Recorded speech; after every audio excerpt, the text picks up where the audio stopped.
안녕하십니까 시청자 여러분, 박정호입니다. 목요일 저녁입니다. 날씨가 많이 선선해졌죠. 비가 내린 다음에 좀 선선한 날씨, 가을이구나 라는 생각이 듭니다. 날씨는 좋아졌는데 지금 전국 돌아가는 상황 보면 답답하고 좀 짜증이 난다, 이렇게 말씀하시는 분들이 많아요. 특히 이재명 민주당 대표가 단식 15일째를 지나고 있습니다. 내일이면 16일째가 되는데 아직까지 정부와 여당에서 누가 찾아가거나 했다는 얘기는 안 들려요. 물론 태영호 국민의힘 의원이 찾아갔었지만 그거는 항의하기 위해서 찾아간 거니까요. 지금 돌이켜보면 우리나라 정치사에, 그러니까 독재 정권 이후에 우리나라 정치사에 야당 대표가 이렇게 단식하고 있는데 아무도 찾아오지 않는, 여권에서 청와대나 대통령실이나 여당에서 찾아오지 않은 적 없었거든요. 그런데 지금 국민의힘은 새로운 역사를 쓰고 있습니다. 오늘 김기현 국민의힘 대표가 당 최고위원 회의에서 이재명 대표를 향해서 단식 중단을 정중히 요청드린다, 이렇게 말은 했지만, 아니 국민의힘 대표실과 지금 이재명 대표가 단식하고 있는 민주당 대표실 바로 옆이에요. 복도 끝에서 끝 정도인데 국회 본관에 있는 2층 바로 옆이거든요. 와서 그 얘기를 하면 좋았겠다는 생각이 듭니다. 아니 당 공식 회의에서는 하고, 그렇다고 이재명 대표를 찾아와서 손을 잡고 단식 중단을 요청하는, 그거는 못하겠다. 글쎄요, 저는 개인적으로 볼 때 지금 국민의힘 지도부, 그러니까 김기현 대표도 아마 15일째 단식하고 있는 야당 대표를 찾아가고 싶은 생각이 있지 않을까, 이렇게 느껴지는데 결국 용산의 눈치를 보는 게 아니냐, 이런 지적도 일각에서 나오고 있더라고요. 정치가 있어야 되는, 정치를 하는 공간이 국회고, 여야 특히 대표들은 상대방과 협치 파트너, 협치까지 아니더라도 정치 파트너로서 인간적인 관계나 도리도 있는 것이고, 그래서 찾아와서 손을 잡아줄 만도 한데 단식하고 있으니까요. 생명을 걸고 목소리를 내고 있는 거 아니겠습니까? 생각해 보십시오. 2019년 황교안 전 대표가 단식할 때 그때 이해찬 대표도 갔었고요. 이낙연 총리도 갔었죠. 그리고 그 전에 2018년 드루킹 특검을 주장했던 김성태 원내대표 때 어땠습니까? 우원식 원내대표가, 그때 김성태 원내대표가 폭행당했을 때 그때 병원에 갔었고, 그 다음에 단식 8일차인가요? 그때도 갔었고, 또 민주당 우원식 원내대표뿐만 아니고 홍영표 원내대표가 새로운 원내대표가 됐을 때 그때도 찾아갔어요. 홍영표 원내대표가. 그 전에 지난 촛불전국 시절, 그때 이정현 새누리당 대표, 당신 여당 대표가 단식을 했었죠. 그때는 추미애 민주당 대표가 찾아갔었고, 정세균 국회의장도 이정현 대표가 병원에 갔을 때 찾아갔었고, 시기를 더 되돌려보면 노무현 정부 시절 때 최병렬 그때 대표가 단식했을 때, 그때 문희상 비서실장이나 유인태 정무수석 찾아갔었습니다. 노무현 전 대통령, 노무현 대통령도 내가 가겠다라고 했는데 주변에서 만류했다고 전해지는 거 아닙니까? YSDJ 그때 얘기 많이 들으셨을 거고요. 이렇게 여야가 상대방이 단식할 때는 찾아가서 단식 중단을 얘기했었습니다. 그게 정치고 인간적인 도리고 이럴 터인데 지금 그게 사라졌어요. 국민들이 볼 때는 짜증나죠. 짜증나고 화가 나고, 왜 이렇게 정치가 안 되느냐.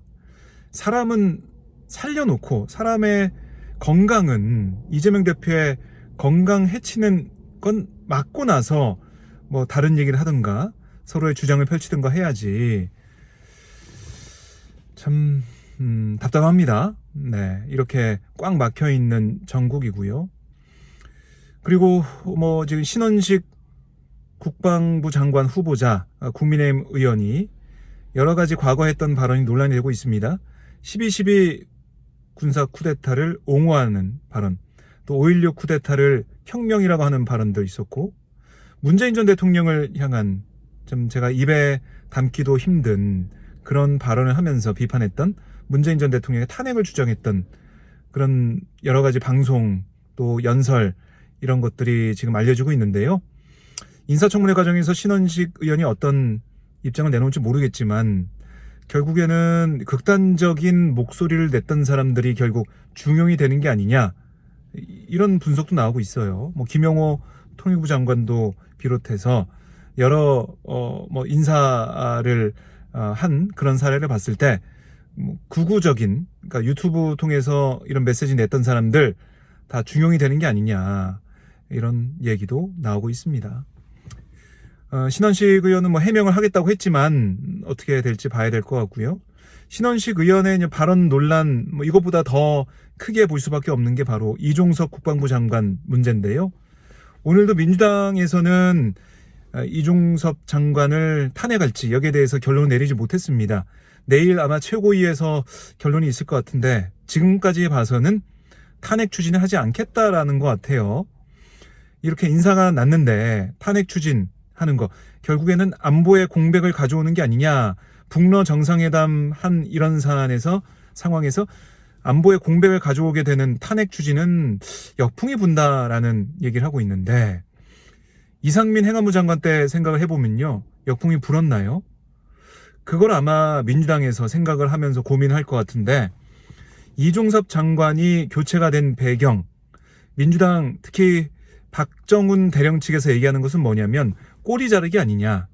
국방부 장관 지금 사실상 직권남용 혐의 등등해서 수사를 피하기 힘든 그런 모습인데, 그리고 국회 국정감사를 통해서 계속해서 국회에 불려나와 국민들 앞에서 모습을 드러내야 되는데 이거를 하면은 불리하다, 이런 판단을 한 걸로 저는 생각이 듭니다.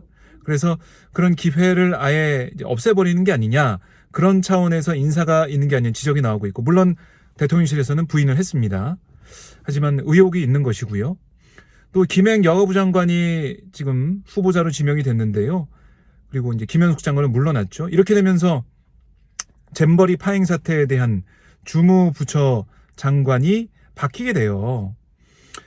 김현숙 장관은 지난번에 여가위 전체 회의에 나왔을 때 여당과 야당의 일정 합의가 안 됐다는 이유로 그때 추격전이 벌어졌다라는 보도가 있을 정도로 얼굴이 드러나지 않았습니다. 그러니까 결국 국민의 대표들, 국민이 궁금해하는 것들을 국민의 대표들이 물어보려고 했는데 그 기회가 박탈된 거예요. 물론 예결에 나와서 사과한다, 그리고 감사원 감사를 통해서 밝혀져야 된다, 이렇게는 얘기를 했지만 잼버리 파행, 왜 우리의 국격이 이렇게 손상되는 일이 벌어졌는지는 우리가 따져 묻지 못했습니다.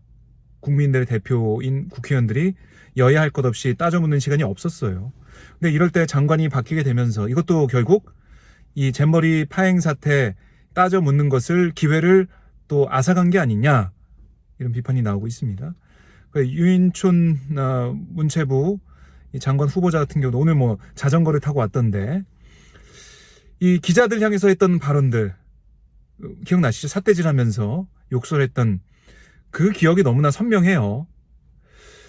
MB 때 인사 15년 만에 다시 장관으로 똑같은 자리에 기용한다. 이거는 국민의힘 내부에서도 우려가 나오고 있습니다. 과거의 인물을 왜 개각이라고 하면은 뭔가 새로운 달라진 모습을 보여야 되는데 MB 정부 때 인사들이 주요 보직에 배치가 되면서 MB 정부 아니냐, MB 정부 시즌2 아니냐, 이런 얘기가 나오고 있습니다. 이게 과연 보수 진영 결집에 도움이 될 것인가? 글쎄요. 이거는 아직 미지수인 상황이고요. 홍범도 장군 흉상 이전 문제를 처음 지난해 국정감사에서 제기했던 신원식 장관 후보자가 국방부 장관에 임명이 되는 그런 상황이 이르게 된다면 이게 보수 진영 내부에서도 아니 이게 맞는 그런 국방부 장관 생각인가, 이런 비판이 또 나올 수가 있어요. 이래저래 국민의힘 내부도 이번 인사에 대해서 비판의 목소리가 나오고 있고 참 혼란스럽습니다. 혼란스러운데 이재명 대표 단식장에도 찾아가지 않는 여당 대표를 보면서 국회에 정치가 이렇게 사라질 수가 있을까? 정치 실종, 정치 증발, 이 모습이 지금 우리 대한민국의 현실이다. 이렇게 정리를 해볼 수가 있겠습니다.